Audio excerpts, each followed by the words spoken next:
Hello student, welcome to the first lecture of structure of atom. My name is Ram Parmar और आज के lecture में हम लोग फिजिकल केमिस्ट्री के इस इंपॉर्टेंट चैप्टर को स्टार्ट करेंगे। ना स्टूडेंट, अगर आप बात करो स्ट्रक्चर ऑफ एटम की तो ये हमारे 11th स्टैंडर्ड के सिलेबस में इंक्लूडेड है केमिस्ट्री में, बराबर है।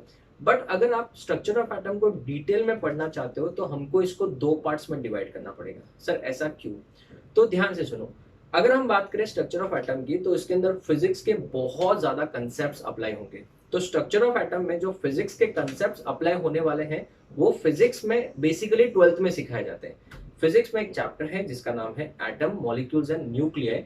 उसके अंदर आपको स्ट्रक्चर ऑफ एटम के पूरे कंसेप्ट सिखाए जाएंगे। बट हमको सिंस ये 11th स्टैंडर्ड में है, हमारे लिए वो फिजिक्स का पार्ट कवर करना बहुत ज्यादा डिफिकल्ट हो जाएगा। तो इस वजह से हमने स्ट्रक्चर ऑफ एटम को दो पार्ट्स में डिवाइड किया है। पार्ट 1 हम लोग 11th स्टैंडर्ड में पढ़ेंगे, पार्ट 2 हम लोग 12th स्टैंडर्ड में atom, molecules and nuclear chapter खत्म होने के बाद पढ़ेंगे। पार्ट 1 में हम लोग सिर्फ और सिर्फ केमिस्ट्री से रिलेटेड और जो कंसेप्चुअल पार्ट है उसको डिस्कस करेंगे। और पार्ट 2 जो 12th स्टैंडर्ड में पढ़ेंगे हम लोग atom, molecules and nuclear physics का एक चैप्टर, उसके बाद उसके अंदर फिजिक्स के पूरे कंसेप्ट हम लोग कवर करेंगे। जैसे डिस्कवरी ऑफ प्रोटॉन्स है, इलेक्ट्रॉन्स है, न्यूट्रॉन्स है, कैथोड रेज क्या होते हैं, एनोड रेज क्या होते हैं, वेव मैकेनिकल मॉडल क्या है, थॉमसन रदरफोर्ड, पूरा का पूरा हम लोग 12th स्टैंडर्ड में डिस्कस करेंगे। तो पार्ट 1 में हम लोग स्टूडेंट्स क्या डिस्कस करते हैं, हम लोग अज्यूम करते हैं कि हमने एटम को क्या कर लिया है, डिस्कवर कर लिया। वहीं से हम लोग अपना पार्ट 1 स्टार्ट करेंगे। तो स्टूडेंट्स अगर हम बात करें पार्ट 1 की तो इस चैप्टर को आप लोग दो बार पढ़ोगे मुझसे। एक बार हम लोग 11th स्टैंडर्ड में पढ़ेंगे, बहुत सारे टीचर्स इसको 11th में पूरा कंप्लीट कर देते हैं बट फिर उसमें स्टूडेंट्स को बहुत सारे डाउट्स रह जाते हैं और कंसेप्ट क्लियर नहीं होते हैं। तो हम लोग 11th में पढ़ेंगे, वापस 12th में इसको फिजिक्स पॉइंट ऑफ व्यू पढ़ेंगे। तो स्टूडेंट्स हम लोग पार्ट 1 में अज्यूम करते हैं that we have discovered what, atom. तो हम लोग शुरुआत ही किससे करेंगे बच्चों, एटम से करेंगे। ठीक है, कैसे डिस्कवर हुआ, कौन कौन से साइंटिस्ट थे, किन्होंने बहुत इसमें योगदान दिया, वो सब हम लोग 12th स्टैंडर्ड में फिजिक्स वाले पार्ट में कंप्लीट करेंगे। तो students according to this atom consist basically of two parts. One is nucleus, सबसे पहले एक होगा न्यूक्लियस और दूसरा होगा बच्चों क्या, शेल्स। Nucleus and shells. अगर मैं बात करूं न्यूक्लियस की तो न्यूक्लियस के अंदर दो चीजें होती है, एक होता है प्रोटॉन एंड न्यूट्रॉन्स, और शेल्स के अंदर जिनको हम लोग ऑर्बिट्स भी बोलते हैं, इनके अंदर इलेक्ट्रॉन्स क्या करते हैं, रिवॉल्व करते हैं। तो basically if I talk about nucleus, it consist of protons and neutrons, and shells के अंदर होते हैं बच्चों जिनको हम लोग क्या बोलते हैं, ऑर्बिट्स भी बोलते हैं। इनके अंदर होते हैं इलेक्ट्रॉन्स, बराबर है। Protons and neutron which are present inside the nucleus, combinely इनको न्यूक्लियॉन्स भी बोलते हैं। They are also known as nucleons. So अगर कभी आपको कोई बोल दे कि न्यूक्लियॉन का मतलब तो प्रोटॉन भी हो सकता है और न्यूट्रॉन का मतलब न्यूट्रॉन भी हो सकता है। अगर हम बात करें किसी भी एटम के अंदर तो जो प्रोटॉन होता है, ठीक है, उसके ऊपर चार्ज क्या होता है बच्चों, सबको पता है, स्कूल सेक्शन से पढ़ता है। Proton have a positive charge, this is the basic information. ठीक है, proton has a positive charge, इसको +1 यूनिट का चार्ज हम लोग मानते हैं। अगर मैं इसका कूलम में चार्ज निकालूंगा तो इसका आंसर आएगा 1.6 इंटू 10⁻⁹ कूलम, जिसको हम लोग +1 का यूनिट मान के चलते हैं यूनिट वाइज। अगर मैं बात करूं प्रोटॉन के मास की तो इट इज 1.672 इंटू 10⁻27 kg, बराबर है। It is present inside the nucleus, therefore it is also known as a nucleon. If I talk about neutron students, neutron, so neutrons they have no charge, neutron के ऊपर कोई charge होता नहीं है। Neutron के ऊपर कोई चार्ज होता नहीं तो कूलम का तो कंसेप्ट आएगा ही नहीं। हाँ, मास की बात करें तो इसका मास होता है 1.674, ऑलमोस्ट दोनों सेम ही है। हम लोग प्रोटॉन और न्यूट्रॉन का मास ऑलमोस्ट सेम ही मान के चलते हैं, इनटू 10⁻⁻27 क्या, kg। This is the mass of the neutron. If I talk about electron students, electrons they are present in the shells and they have a negative charge. They have a negative charge. Coulomb wise देखने जाए, ठीक है, unit wise देखने जाए तो -1 मान लेता है, बट कूलम वाइज देखने जाए तो वो 1.6 -1.6 इंटू 10⁻⁻19 कूलम। ठीक है ना, चार्ज है तो बेटा 1 माइनस नहीं भी लिखोगे तो चलेगा। एंड इसका मास जो है वो बहुत ही कम होता है, it is negligible, 9.1 into 10⁻³ kg, जो कि ऑलमोस्ट नेग्लिजिबल है। Is it clear? So what is the charge on the electron? You can take this as positive. क्यों? क्योंकि हम लोग इलेक्ट्रॉन के ऊपर तो नेगेटिव मान ही रहे हैं, तो कूलम मीटर चार्ज तो दोनों का सेम ही है, इसको पॉजिटिव मानेंगे, इसको क्या मानेंगे? नेगेटिव। तो अगर हम बात करें किसी भी एटम के रिप्रेजेंटेशन कि how to represent the atom, representation of an atom, representation of an atom, atom का रिप्रेजेंटेशन कैसे किया जाता है? तो स्टूडेंट्स, एटम को रिप्रेजेंट करने के अच्छा तरीका ये है कि उसमें हम लोग मास नंबर भी रिप्रेजेंट करेंगे और एटॉमिक नंबर भी रिप्रेजेंट करेंगे। सर वो क्या होता है बताओ जरा। हम लोग किसी भी एटम को इस फॉर्म में लिखेंगे, x, x is any element और एटम। इसके यहाँ पे नीचे हम लोग लिखते हैं z और यहाँ पे ऊपर लिखते हैं a। This is the representation of an atom. इस तरीके से हम लोग एटम को क्या करेंगे? रिप्रेजेंट करेंगे ना। अगर हम बात करें a, तो a क्या है? a stands for atomic mass और atomic mass number. So what is A basically? Atomic mass number is nothing but it is the sum of protons plus neutrons. So A is basically sum of protons plus neutron. किसी भी atom के अंदर कितने protons हैं और कितने neutrons हैं, उन दोनों का जो सम होगा उसी को बोलते हैं A। सर Z क्या होता है? Z is nothing but atomic number, ठीक है ना? It is known as dash number, atomic number. Atomic number is denoted by Z, and atomic number is nothing but it is the number of protons which is present inside the nucleus of an atom. So if I want to define atomic mass number, it is the sum of protons and neutrons in the atom. It is the sum of protons and neutrons in the atom. And what is atomic number?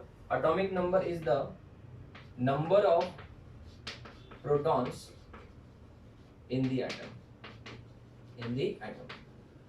I think it is very clear, right? So if I take an example, say for example 23 Na11, correct है बच्चों? तो कोई मुझे बताएगा इसका A value कितना? Sir A का value 23। What is the value of Z? Z is equals to 11. तो अगर मैं आपको पूछ लूं कि how many protons are there, so number of protons will be equal to 11. Number of protons will be equal to Z. जितने atom में protons होते हैं उतने ही इलेक्ट्रॉन्स होते हैं, so number of electrons will be equal to 11. And number of neutrons के लिए आप क्या करोगे? अगर मैं A minus Z करूँ, listen to me carefully, A minus Z करूँ तो P में से P कैंसिल हो जाएगा, तो बचेगा क्या? सिर्फ N बचेगा। वापस देखो, A में से Z माइनस करता हूँ तो P और P तो कैंसिल हो जाएगा, तो बचेगा क्या? न्यूट्रॉन का number. So A is 23, Z is 11, so 23 में से 11 गया, it will be equal to 12. हो गया, एकदम simple. So we'll take one more example. चलो एक एग्जांपल और लेते हैं। If I have aluminium 2713, tell me what is the value of A? A equal to 23. What is the value of Z? Z is equals to 27 and Z is equals to 13, right? So can you tell me the number of protons? What will be the number of protons? It is equals to Z. Z is equals to 13 बच्चों, जो Z रहेगा वही number of protons है ना। Number of electrons, जितने protons है उतने ही electrons होंगे, and number of neutrons is equals to A minus Z, which is equal to 14. 27 minus 13 will be equal to 14. इस टाइप के क्वेश्चंस आते हैं, बहुत ही ज्यादा क्या है, इजी है। अभी इसी को अगर मैं थोड़ा सा अच्छे से समझाऊं, ध्यान देना, क्वेश्चन के फॉर्म में कैलकुलेट, ये आपके लिए एक प्रैक्टिस क्वेश्चन है to make it interactive. Calculate number of protons, number of electrons and number of neutrons in A 238 U 92 B। सब में आपको प्रोटॉन, इलेक्ट्रॉन्स एंड न्यूट्रॉन का नंबर निकालना है। दूसरा 40 कैल्शियम 20 C 56 Fe 26। ये 3 क्वेश्चंस आप लोग प्रैक्टिस के लिए कर सकते हो। वीडियो को पॉज कर लो और इनको सॉल्व करो, देखो आपको आता है या नहीं आता है। हो गया बच्चों? चलो देखते हैं। Protons, electrons and neutrons. Ready? Protons 92, इसके केस में 20, इसके केस में 26। करेक्ट है। इलेक्ट्रॉन एंड प्रोटॉन का नंबर सेम ही होता है, 92, 20 एंड 26। करेक्ट है। अगर मैं n का वैल्यू निकालना चाहूँ तो a में से z माइनस करेंगे, सो 8 - 2 will be 6, 13 - 9 will be 4 and this will B 1, 146। 146 is the neutron number. इसके केस में 20 आएगा और इसके केस में बच्चों कितना आ जाएगा, 30 आ जाएगा। तो ऐसे टाइप के क्वेश्चंस बहुत ही बार पूछे जाते हैं, स्पेशली जो कॉलेज एग्जाम होते हैं उसमें तो ऐसे क्वेश्चंस आते ही हैं। ठीक है। अभी अगर मैं आपको कुछ अच्छे क्वेश्चंस बताऊं या अच्छे एग्जांपल्स बताऊं, ध्यान देना। इमेजिन करो आई हैव हाइड्रोजन के 3 different forms, 1H1, hydrogen exist in 3 different forms, 2D1 and 3T1। Can you tell me इन तीनों में Z कितना है? Z, the Z is 1, 1, 1. What is the value of A? 1, A का मतलब ऊपर का नंबर yes, 2 और ये 3. Can we say that hydrogen, deuterium और ट्रिटियम, ये जो तीनों एटम्स है तो डिफरेंट एटम्स, बट इनका एलिमेंट कौन है? Hydrogen. So they are different atoms of the same element, मतलब हाइड्रोजन के ही ये तीनों क्या है? आइसोटोप्स है। तो ऐसे एलिमेंट्स और ऐसे एटम्स जो है तो different but they belong to same element. Same element कौन है? हाइड्रोजन। इनको हम लोग क्या बोलते हैं? Isotopes. So what you mean by isotopes? They are different atoms. They are different atoms. Hydrogen is different than deuterium is different than tritium, but the element is same. तीनों है बच्चे किसके? हाइड्रोजन के। So the different atoms having same number of protons but different number of what? Neutrons you can say, or we can say they have same atomic number but different atomic mass number. So what are isotopes, students? They are different, school section से पढ़ते आए हम लोग ये। They are different atoms of dash element, same element. They are different atoms of same element having same atomic number, but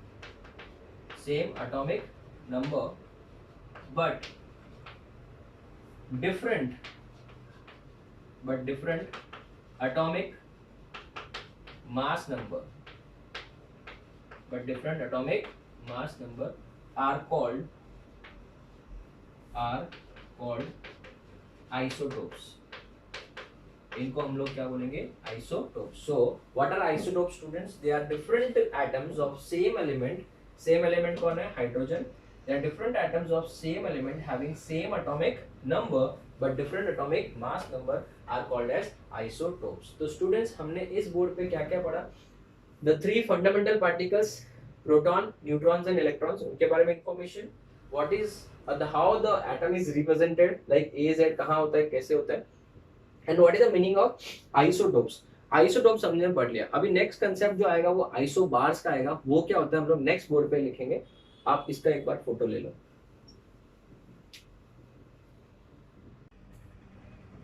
Okay students, so let's move to the next concept. Suppose I have 3 elements, ठीक है, like argon, potassium and calcium. इसका जो atomic number that is Z, इसका Z होता है 18, इसका 19 और इसका 20। इसका जो एटॉमिक मास नंबर है वो है 40, इसका भी 40 और इसका भी 40। करेक्ट। तो अगर मैं इसमें आपको पूछूं what is the value of A, it will be 40, right? 40 and 40। What is the value of Z? It is 18, 19 and 20. इन तीनों में क्या सिमिलरिटी है? They have same atomic mass number, but they have different atomic number, and they are atoms of different element. They are not isotopes. They are atoms of different elements. Argon noble gas है, potassium very reactive. When you put it in water, it will catch fire immediately. Calcium also produces what? Hydrogen gas. When put in water, it starts floating on the surface. So तीनों का properties भी totally different है। ऐसे substance को हम लोग बोलेंगे isobars. क्या बोलेंगे? Isobars. So what are isobars? Isobars are the different atoms और डिफरेंट एलिमेंट्स, इनके पापा भी सब मॉम डैड भी अलग अलग है, so they are different atoms of different elements having same atomic mass number but different atomic number, ठीक है, इनको क्या बोलते हैं isobar. so different atoms of different elements, different atoms of different elements having same atomic mass number, same atomic mass number but different atomic number, different atomic number are called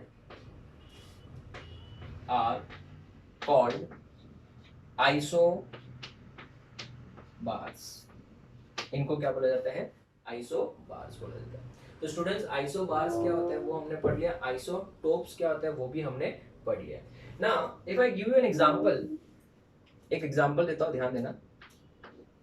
ये था isotopes and isobars का concept. If I give you an example जिसमें मेरे पास में carbon C6 है, carbon 14, carbon 6 है, ठीक है, एंड 15 नाइट्रोजन N है. Look at these two atoms. They are different atoms of different elements. Carbon belongs to different element, nitrogen belongs to different element.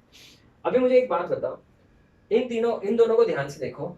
What is the number of protons in this? So proton is 6. Proton over here is 7. If I talk about the number of electrons, students, it will be 6 and 7. What if I talk about number of neutrons? Think A minus Z is neutron. So what is A? 14 minus 6, it will be 8. Right? 15 minus 7. 15 minus 7 is also 8. So can you tell me, इन दोनों में similarity क्या है? Sir, they have same number of neutrons. ऐसे elements को हम लोग बोलते हैं isotones. So basically what are isotones? Isotones are the different atoms of different elements having same number of dash. Yes, very nice. It is same number of neutrons. So definition wise, they are different atoms of different elements. They are different atoms of different elements. Different atoms of different elements having same number of neutrons. They are having same number of neutrons. So different atoms of different elements having same number of neutrons are called isotones. इनको हम लोग क्या बोलते हैं isotones बोलते हैं. तो students हमने डिस्कस किया आइसोटोप्स क्या होते हैं, आइसोबार्स क्या होते हैं एंड आइसोटोन्स हमारे लिए नया था, उसका मैंने एक एग्जांपल देके आपको समझा दिया. तो स्टूडेंट्स ये हमारा कंप्लीट हो गया कंसेप्ट ऑफ एटम. अगर हम बात करें किसी भी एटम के अंदर, तो अकॉर्डिंग टू बोहर, अगर हम बात करें बोहर के हिसाब से, बोहर मॉडल जो हमने स्कूल सेक्शन में भी पढ़ा है, थोड़ा बेसिक आइडिया तो सबको पता होगा. अकॉर्डिंग टू बोहर्स मॉडल के हिसाब से किसी भी एटम के सेंटर में क्या होता है, न्यूक्लियस होता है. सेंटर में क्या होता है, न्यूक्लियस होता है, और उसके आजू बाजू में होते हैं फिक्स्ड शेल्स. इनको हम लोग शेल्स बोलते हैं, correct. So these are the fixed shells which are present around the nucleus. इनको हम लोग शेल्स या फिर क्या बोलते हैं, ऑर्बिट्स बोलते हैं. द क्वेश्चन अराइजेस, सबको पता है इसका नाम है K, इसका नाम है L, इसका नाम है N, इसका नाम है N और आगे O, P, Q जो भी है, ठीक है. तो स्टूडेंट्स अगर हम बात करें बोहर्स मॉडल के हिसाब से, तो ये जो है ये एक सर्कुलर पाथ है. इसको एक क्या बोलते हैं, सर्कुलर पाथ, और इसको हम लोग केमिस्ट्री में क्या बोलते हैं, शेल. शेल का दूसरा नाम क्या है, orbits. I think it is very clear, right. And ये जो सर्कुलर पाथ है वो क्या है, फिक्स्ड है. So it is a fixed circular path. It is a dash circular path, fixed circular path. इनको हम लोग क्या बोलते हैं, ऑर्बिट्स. इनको हम लोग नाम देते हैं n equals to 1, n equals to 2, n equals to 3, n equals to 4 and so on. correct? So students, according to this, can we say that the number of electrons according to Bohr model, number of electrons in a shell, कोई भी shell में maximum कितने electron हो सकते हैं, it is calculated with the help of formula 2n² जो आपने 8-9 standard में भी पढ़ा है, right? 2n². So if I talk about k shell, k shell मतलब n इक्वल्स टू 1, सो 2 into 1 का square, it can accommodate maximum of 2 electrons. Maximum कितना इलेक्ट्रॉन अकोमोडेट कर सकता है? 2 electrons. If I talk about l shell बच्चों, l shell, it will be 2 into 2 का square, it can accommodate maximum of 8 electrons. कितना? 8 electrons. If I talk about m shell, सो तो नहीं क्या सब लोग जाग रहे हैं ना सब लोग? 2 into 3 का स्क्वायर कितना? 18 electrons. And then we move to n shell, it can accommodate maximum of 16 to the 32 electrons. Correct है? बराबर है. सो फर्स्ट शेल में 2 इलेक्ट्रॉन्स, सेकेंड में 8 इलेक्ट्रॉन्स, थर्ड में 18 इलेक्ट्रॉन्स एंड फोर्थ में आपके पास जाते हैं कितने? 32 इलेक्ट्रॉन्स. ना एक सिंपल क्वेश्चन है बच्चों कि ये जो शेल्स है, जब हम लोग किसी एलिमेंट का इलेक्ट्रॉनिक कॉन्फ़िगरेशन लिखते हैं, ठीक है, like if I take an example of calcium which is 20, आपने स्कूल सेक्शन में पढ़ा होगा, we write the electronic configuration as like this 2882, ठीक है ना, 2882 एंड नॉट एज 2810. ये गलत है. ये क्या है बच्चों? करेक्ट है. और ये क्या है? रॉन्ग.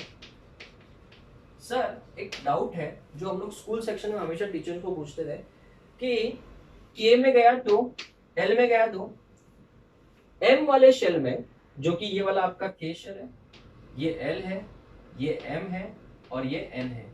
M वाले शेल में 18 जा सकते हैं. कितने जा सकते हैं बच्चों? 18 जा सकते हैं. तो यहाँ पे सिर्फ आपने 80 क्यों लिखा टीचर? बोला होगा आपने.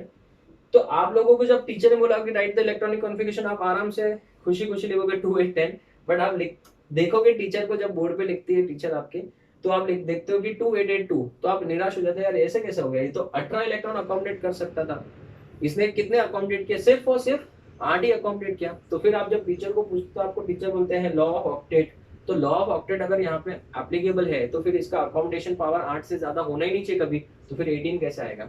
तो स्टूडेंट जब हम लोग इसको डिटेल में पढ़ते हैं 11th स्टैंडर्ड में, तो पार्ट 2 में जब हम लोग पढ़ेंगे तब तो मैं विद रीजन बताऊंगा, बट यहाँ पे मैं आपको इन्फॉर्मेशन दे रहा हूँ, ध्यान से सुनो. एक्चुअली क्या होता है, इसको थोड़ा हम लोग अलग तरीके से पढ़ रहे हैं, ध्यान देना.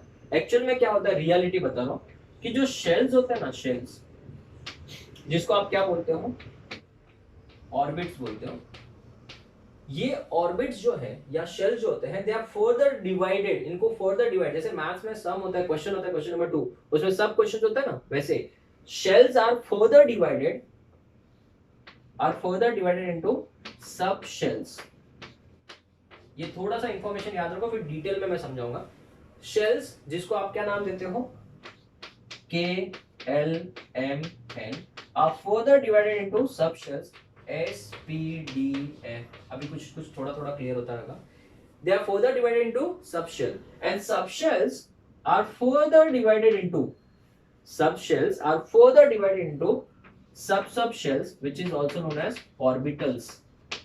क्या बच्चों? ऑर्बिटल, जिसमें you can have px, py, pz, dxy, dyz. डरो मत, ये सब आगे मैं सिखाऊंगा. सो स्टूडेंट्स पहले मुझे एक बात बताओ, अभी तक जो हम लोग स्कूल सेक्शन से पढ़ते आए थे कि एटम के अंदर एक न्यूक्लियस होता है, उसके आजू बाजू में शेल्स होते हैं, फिक्स शेल्स होते हैं, वो किसने बोला था? बोहर ने. बट बाद में जब रिसर्च हुआ, देखा गया कि यार ये इलेक्ट्रॉनिक कॉन्फ़िगरेशन तो फिर इसके हिसाब से नहीं जा रहा है, ठीक है ना. तो इसका एक हम लोग एक वैलिड रीजन देते थे, ऑक्टेट, ठीक है ना. बट इसका रियल रीजन जो है बच्चों, वो कुछ इस टाइप से है कि जो शेल्स होते हैं, they are further divided into sub shells. मतलब आपको यहाँ पे बेसिकली ध्यान से देखोगे तो यहाँ पे एक ही शेल दिख रहा है जो कि रियल में एक ही है, बट जैसे आप सेकेंड शेल पे जाओगे तो it is further divided into 2 सब शेल्स. तो यहाँ पे एक और यहाँ पे एक. अभी ये कितना नंबर है? थर्ड. तो third shell is further divided into 3 sub shells.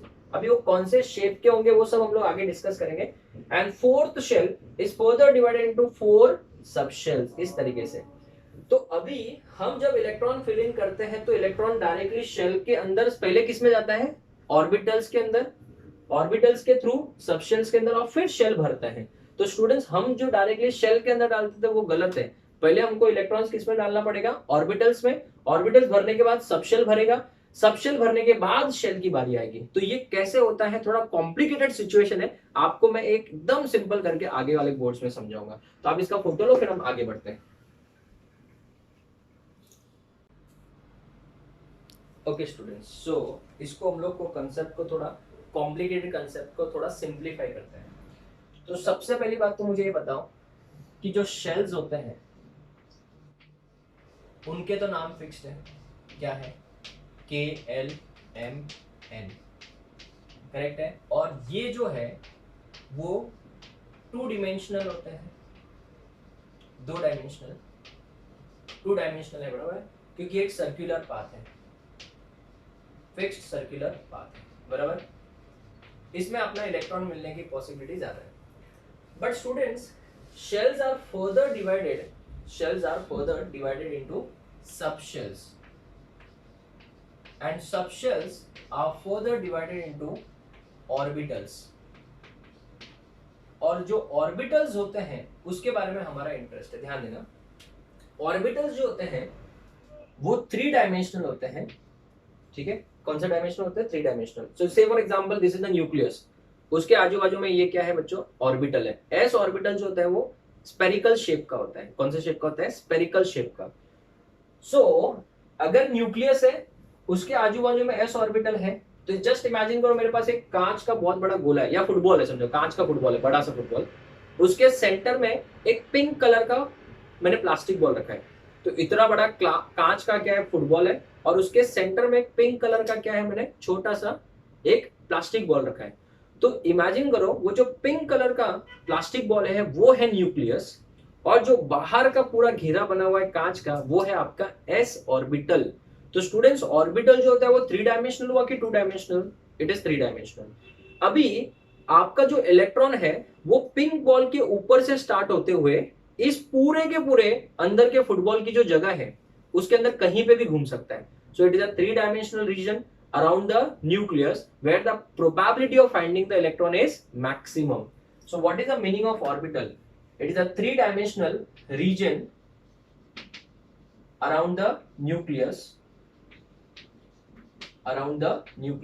जहां पे probability of finding the electron is maximum. So three-dimensional region around the nucleus where the probability of finding the electron is maximum। Electron को find करने की probability क्या होगी, maximum हो जाएगी। Electron को फाइंड करने की प्रोबेबिलिटी क्या हो जाएगी स्टूडेंट्स, मैक्सिमम हो जाएगी। So it is the three dimensional region around the nucleus where the probability of finding the electron is maximum. एक ऑर्बिटल मैक्सिमम जो है सिर्फ और सिर्फ दो इलेक्ट्रॉन्स को अकोमोडेट कर सकता है, सिर्फ और सिर्फ दो electron. It can maximum accommodate only dash electrons, two electrons. So याद रखना, shells are further divided into subshells, and subshells are further divided into orbitals. Orbital is a three-dimensional region around the nucleus where the probability of finding the electron is maximum, and it can accommodate maximum of how many electrons, two electrons। अगर आप बात करो subshells की, तो subshell जो होते हैं हम चार पढ़ेंगे। एक होता है S, दूसरा होता है P, तीसरा होता है D, और चौथा होता है F सबशेल। सर ये कैसे दिखते हैं जरा बताओ। If you talk about S subshell, S subshell जो होता है it is spherical in shape, it is spherical in shape बराबर। कैसे जरा देखते हैं। इमेजिन करो हमारे लिए कार्टेशियन कोऑर्डिनेट सिस्टम है, X axis, Y axis and Z axis, ठीक है, X axis, Y axis and Z axis. अभी अगर मैं बात करूं ये x है, ये y है और ये z है, तो हमारा सेंटर में तो कौन होगा बच्चों, न्यूक्लियस होगा। सेंटर में तो न्यूक्लियस है, ये क्या है, न्यूक्लियस बराबर। s ऑर्बिटल जो होगा it is spherical in shape, ऐसे, और स्फीयर का कोई पर्टिकुलर डायरेक्शन होता नहीं है, so it is directionless, s orbital. Spherical in shape. Sir ये जो सर्कल दिख रहा है इसको 3D में अज्यूम करो, ये फुटबॉल जैसा लगेगा आपको, अज्यूम करने बोला, बोर्ड पे नहीं दिखेगा वो, ठीक है। सो इसको हम लोग क्या बोलते हैं, S orbital which is dash in shape, spherical in shape, ठीक है। This is spherical in shape, S orbital हो गया। एस ऑर्बिटल जो होता है वो होता है spherical shape, and therefore it is directionless, directionless. So S orbital जो होता है और एस सबशेल होता है उसमें एक ही ऑर्बिटल होगा। अगर हम बात करें पी सबशेल के बारे में, पी सबशेल तो ये होता है बच्चों डम्बेल शेप का। कौन सा शेप का, डम्बेल शेप। सर ये कैसा होता है जरा समझाओ। अगर हम बात करें तो पी में 3 ऑर्बिटल्स होते हैं, एस में तो एक ही ऑर्बिटल था, पी में 3 होंगे, P X, P Y and P Z. तो ध्यान देना, अगर समझो ये एक्स एक्सिस है, दिस इज एक्स एक्सिस, ये अगर वाई एक्सिस है, और लास्ट वाला हम लोग डिस्कस करते हैं कौन सा, जेड एक्सिस, ये वाला, करेक्ट। तो अभी आप बताओ, अगर हम बात करें पी एक्स की तो ये हो जाएगा आपका पी एक्स, ये हो जाएगा पी वाई और ये हो जाएगा पी जेड, है ना। तो स्टूडेंट्स मुझे एक बात बताओ, यहाँ पे क्या है, सेंटर है, दैट इज न्यूक्लियस। शेप्स आपको फिलहाल स्टार्टिंग में याद ही रखने पड़ेंगे, ये इस तरीके का, ये हो गया डंबल। तो यहाँ पे इलेक्ट्रॉन कहीं पे भी हो सकता है, लाइक दिस, कहीं पे भी इलेक्ट्रॉन क्या कर सकता है, घूम सकता है ना। येलो कलर का क्या है, न्यूक्लियस है। यहाँ पे इलेक्ट्रॉन कहीं पे भी घूम सकता है, और ये शेप वाइज क्या है, डंबल है, इन इस एरिया में कहीं पे भी घूम सकता है, यहाँ पे भी। ये हो गया पी एक्स, ठीक है। अगर हम बात करें पी वाई, जब आप ड्रॉ करोगे तो दोनों का साइज सेम बनाओ बच्चों, थोड़ा सा इसको मैं बड़ा बना देता हूँ, ठीक है, सेम साइज का ही बनाओ। पी वाई की बात करें तो this will be along Y axis, ये अलोंग वाई एक्सिस होगा, है ना। तो इसका यहाँ पे इलेक्ट्रॉन कहीं पे भी हो सकता है, this is along P Y. अगर मैं बात करूँ पी जेड की तो जेड एक्सिस के अलोंग अगर यहाँ पे देखें तो ये इस शेप का होगा, ये हो गया आपका पी जेड, ठीक है ना। So this is your P subshell, जिसका शेप क्या है, डंबल। अगर तीनों को कंबाइन करेंगे तो पूरा आपको एक रंगोली जैसा दिखेगा। अगर हम बात करें डी सबशेल की, जो कि बहुत ही ज्यादा इंपॉर्टेंट है, डी सबशेल ये होता है डबल डंबल, डबल डंबल, ठीक है। तो स्टूडेंट्स अगर हम बात करें इसकी तो इसके अंदर टोटल हमारे पास 5 होंगे, कितने होंगे बच्चों, 5 ऑर्बिटल्स होंगे। हर ऑर्बिटल में कितने इलेक्ट्रॉन जा सकते हैं, 2। तो मतलब पी एक्स में कितने, 2, पी वाई में 2, पी जेड में 2। अगर ये तीनों को कंबाइन करूं तो क्या बन जाएगा, सबशेल। तो सब में 2-2 इलेक्ट्रॉन गए तो टोटल कितने हो गए, 6। एस में एक ही होता है तो 2 इलेक्ट्रॉन। डी सबशेल में 5 ऑर्बिटल्स होंगे तो हर ऑर्बिटल में कितने इलेक्ट्रॉन जाते हैं, 2। तो 5 2 जार 10। इसके लिए आपने देखा होगा पीरियोडिक टेबल में डी जो डी ब्लॉक है उसमें 10 ग्रुप्स होते हैं, पी ब्लॉक में 6 ग्रुप होते हैं, एस में सिर्फ 2 होते हैं और एफ में 14 होते हैं। सो जो डी सबशेल होते हैं उसमें 5 ऑर्बिटल्स है। टोटल हाउ मेनी ऑर्बिटल्स है, 5 ऑर्बिटल्स, जिनके नाम मैं आपको बताता हूं और आपको याद भी रखने हैं। First one is D X Y, D X Y, फिर दूसरा है D Y Z, D X Z. Sir ये सब कैसे आते हैं, ये सब 12th में पढ़ते हैं हम लोग। इसके लिए मैंने आपको बोला ना, अगर मैं 2 पार्ट्स में डिवाइड करूंगा तो ही थोड़ा बहुत समझ रहे, वरना तो कुछ भी नहीं समझेगा। D X square minus Y square and D Z square, ये सब नाम आपको क्या रखने हैं, याद रखने हैं। अभी इनके शेप्स कैसे होते हैं, डबल डंबल। तो अगर हम बात करें इनके शेप्स के बारे में तो देखना, फर्स्ट वाला ड्रॉ करते हैं, D X Y, D Y Z and D X Z. चलो ये तीनों एक साथ में ड्रॉ कर लेते हैं।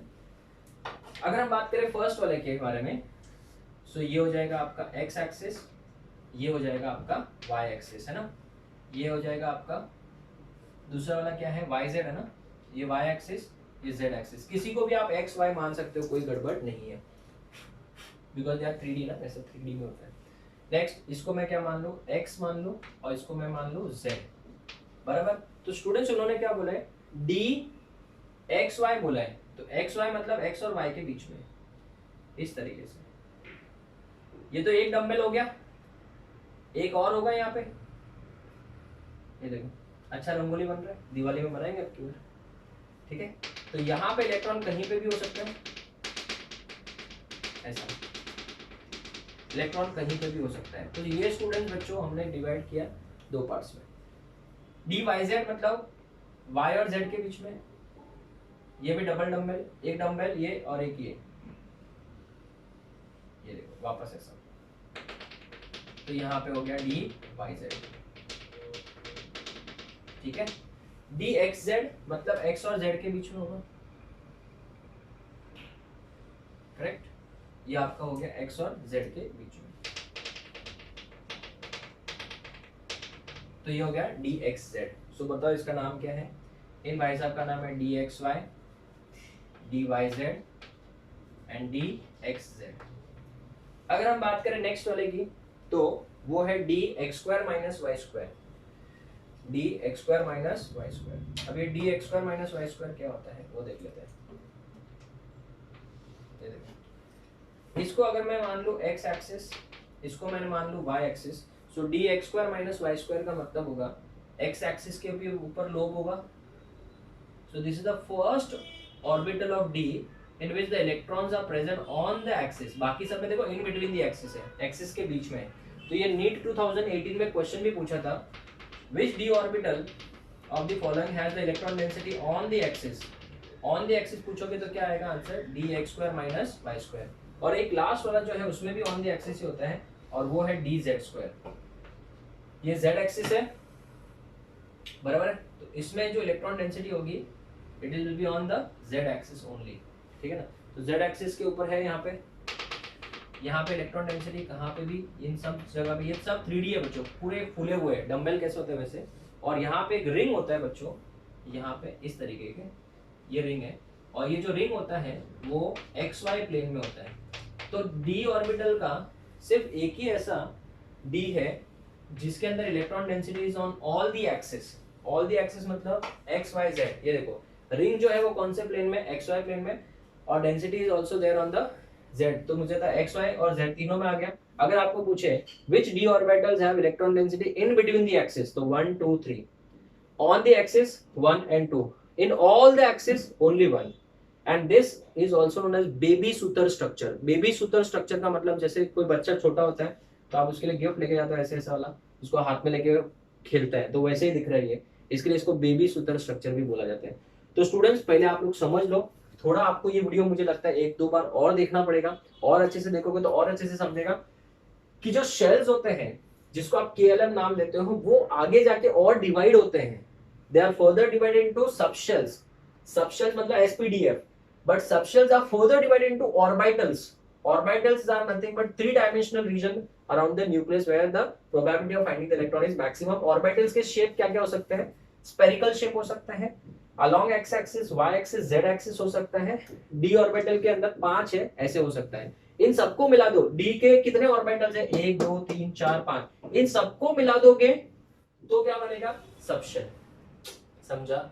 और बहुत सारे सबशेल, s का भी सबशेल, p का भी सबशेल, d का भी सबशेल, ये सब मिलके क्या बनाते हैं? शेल्स। तो मुझे था शेल्स मतलब बहुत बड़ी बात है। Shells are further divided into subshell, subshells are further divided into orbitals. So orbital से ऊपर जाओ सबशेल, सबशेल से ऊपर जाओ शेल, और शेल और न्यूक्लियस मिला के क्या बनाता है? एटम। मतलब बहुत ही लोचा है। Can we say that atom के अंदर बोर ने जो मॉडल दिया था वही सबसे अच्छा था, न्यूक्लियस आजू बाजू में शेल्स। मालूम पड़ा बाद में जब मैग्नीफाई करके देखा तो shells of further divided into subshell. अभी सबशेल के अंदर और क्या? सबशेल मतलब जिसको क्या बोलते हैं? ऑर्बिटल।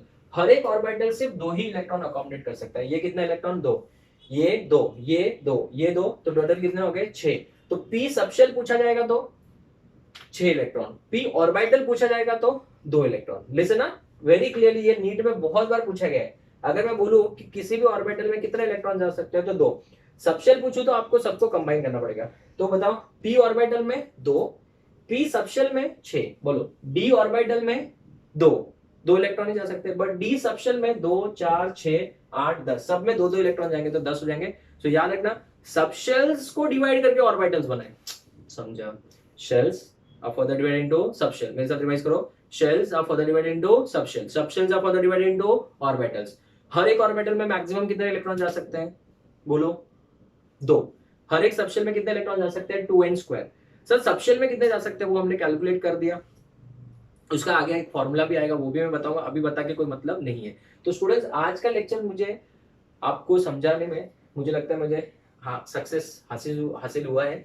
आई होप आप लोगों को लेक्चर समझ में आएगा। ये लेक्चर्स के जो डायग्राम्स है एक बार वापस से प्रैक्टिस करना एंड ये दिमाग में बिठा लो, shells are further divided into subshells, subshells are further divided into orbitals. तो स्टूडेंट्स नेक्स्ट लेक्चर में हम लोग क्वांटम नंबर्स पढ़ने वाले हैं। सर क्वांटम नंबर्स क्या है, बहुत ही ज्यादा इंपॉर्टेंट, बहुत ही ज्यादा इंपॉर्टेंट, जिसमें हम लोग पढ़ेंगे कि किसी भी एटम के अंदर इलेक्ट्रॉन का एग्जैक्ट लोकेशन क्या है। सर क्यों, ऐसा क्यों, आप मुझे बताओ। मैंने बोल दिया कि एम शेल में मेरा इलेक्ट्रॉन है, अभी एम शेल के अंदर तो सबशेल भी है, हाँ बराबर, सबशेल के अंदर ऑर्बिटल भी है, तो वो कौन से ऑर्बिटल में मेरा इलेक्ट्रॉन बेटा मुझे कैसे पता चलेगा।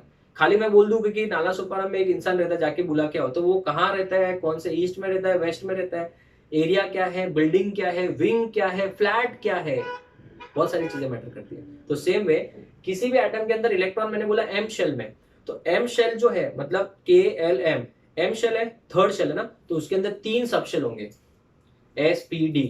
अभी S में तो एक ही होगा, P में 3 ऑर्बिटल्स होंगे, D में 5 ऑर्बिटल होंगे, तो टोटल 5 3 8 8 और 1 9, 9 ऑर्बिटल्स में किस में आपका वो रिक्वायर्ड इलेक्ट्रॉन बेटा आपको क्या पता है। तो स्टूडेंट्स उसके लिए हमको पढ़ना पड़ेगा, किसी भी एटम के अंदर इलेक्ट्रॉन का एग्जैक्ट लोकेशन पता करना है, उसके लिए क्या पढ़ना पड़ेगा, क्वांटम नंबर्स। और उसके लिए आपको शेल्स, सबशेल्स एंड ऑर्बिटल्स का कंसेप्ट क्लियर होना चाहिए था। तो आप लोग, it's a request from me that आप ये वीडियो लेक्चर एक बार वापस देखिए, 2 बार देख लीजिए, ज्यादा बड़ा वीडियो नहीं है, ताकि आपका नेक्स्ट लेक्चर बहुत ही इजी जाए। So students we will meet in the next lecture with the concept of quantum numbers in very much detail, and it is a very important topic for your future chapters of physical and organic chemistry. Till then, thank you students, take care.